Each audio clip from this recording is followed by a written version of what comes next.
Hello and welcome to Tete à Tete here on France24. Our guest this week is Robert Kyagulanyi. He's better known as Bobi Wine, a star singer turned politician from Uganda. After spending nearly 2 months in hiding after a contested presidential election, which he describes as tainted in order to allow the re-election of Yoweri Museveni for a 7th term, Bobi Wine has resurfaced a few days ago in Washington, where he joins us from. Thank you very much for being with us. Thank you for having me, Mark, and good morning or good afternoon or good evening. On July 15th, this presidential election took place. After that, you vanished. Can you tell us exactly what happened since? Well, to be exact, I escaped from my home on the 16th of January, just one day after the election, following a raid on my house. I had earlier got information that there was a plan to harm me, and indeed, when the military raided my house on the orders of General Muhoozi Kainerugaba, the son of Museveni and the head of our military, I made my way out of my house, and I was in hiding for almost 2 months, following not private but public orders for my execution. Eventually, I was able to escape my country and resurfaced in Washington. But in between, my home was raided again and run over. My wife was assaulted and my family members. My wife ended up in hospital, and the military has been occupying my home since then. But you were able to escape from them for weeks, even nearly 2 months. This shows that maybe you were helped by some official, and maybe some in the regime are not totally in agreement with the order to go after you. Sure. Most importantly, the people of Uganda shielded me everywhere I go. The common people risked their lives and families to house me, to feed me, and to clothe me, and to accommodate me. But most importantly, I had assistance from security people that I will not mention from within the regime, who are not in agreement with the way our country is being run. Most importantly, the way our military is being run by the son of the current president. So I was assisted, and I was able to escape the country through one of the big countries that I will not mention. You've been arrested before. I mean, you've been in trouble, if I may use the expression, with the regime before. Why did you feel that this time you needed to flee? I mean, do you think they were after you, not only to capture you, but also possibly to kill you? Yes, I've been arrested before, I've been tortured before, but this time it was explicit. In the past, the people that were in charge of the military, yes, they were brutal, as arrogant and as murderous as General Museveni's son. This time, the person who is in charge is known for brutality. He tortures people for fun and kills people for fun. He himself confessed to killing 24 of my friends, and he said publicly that he was looking for me to make sure I am the 25th dead body. He has threatened to kill before, and he has done it. He has threatened to capture our people, and he has done it. He threatened to raid my house, and he did it.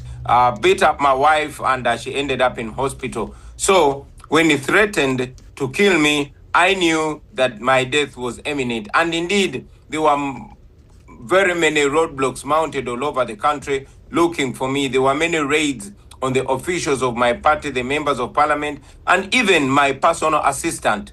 His house was raided, and his wife was abducted. Up to now, the wife of Sheriff Naja, my personal assistant, is missing. She was picked up from the military, from the house by the military, and this was on camera. And up to now, she has not been seen again. General Muhoozi Kainerugaba, who you've mentioned repeatedly on social media, he accused you actually of fleeing to the United States already back in January, and that you're actually spending your time having a good time in the United States. What is your response to those allegations? Well, I hope that the words of Muhoozi Kainerugaba, who is the head of our military, show the image of what our military is like. First of all, I'm confident to communicate that the military is not as professional as it's supposed to be. He said that I was 1 minute on January 30th. He said I was in America, but then he was looking for me. He raided my house later, and he has been raiding people. The things that he does and the things that he says, that is supposed to communicate to the world what our military is like in Uganda. He's also accused the United States of helping you get out of Uganda. Is that true? Did the US help you get out? And does this explain why you are now in Washington? I will not name the people that helped me get out of Uganda. But the most important thing is that I am out of Uganda. But the same person has accused many countries. He has threatened to capture Kenya. He has he has threatened to capture Sudan, and he has actually come out to proudly boast for murdering people in South Sudan. So this is a person that will attack anybody at leisure. Do you feel still under threat, even far away from Uganda? I mean, do you think there are threats on your life, or because you're across the Atlantic, you are protected? I am still under threat. I am aware that I'm being followed.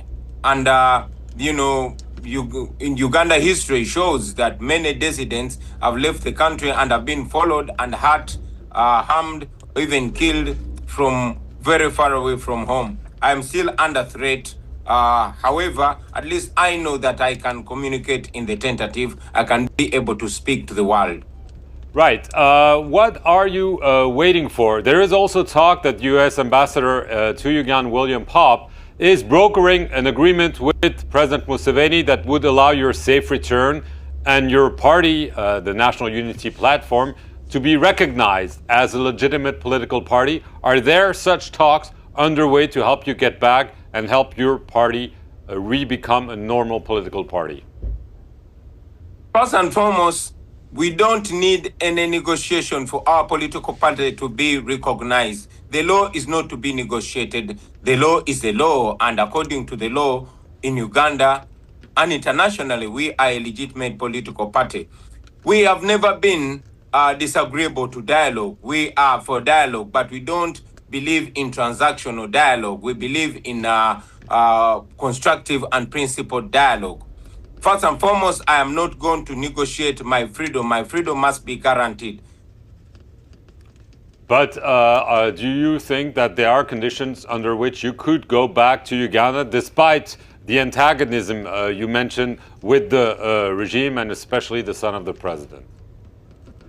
Absolutely. I intend to go back to my country. My fight is in Uganda. My work is in Uganda.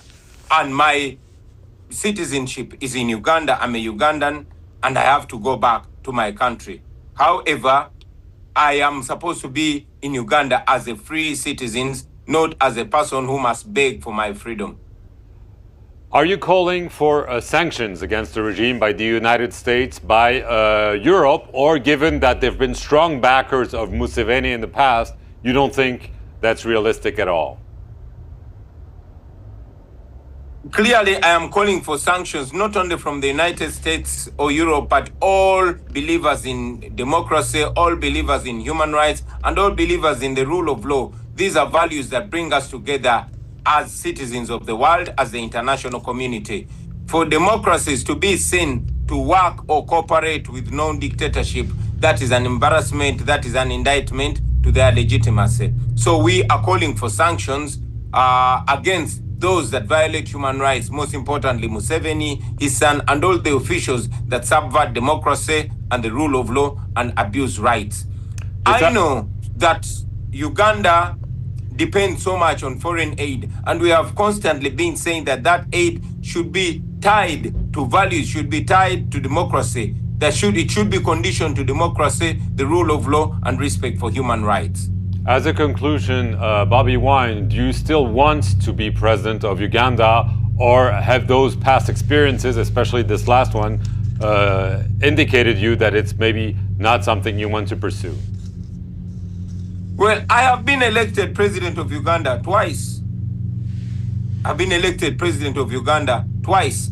However, what is important to me is not me as an individual to be president. It's not about me. It is about freedom for our country. It's about the restoration of democracy for Uganda. It's about the respect of the rule of law and ensuring that all Ugandans enjoy their human rights and live in their country as full humans, whether I'm president or not.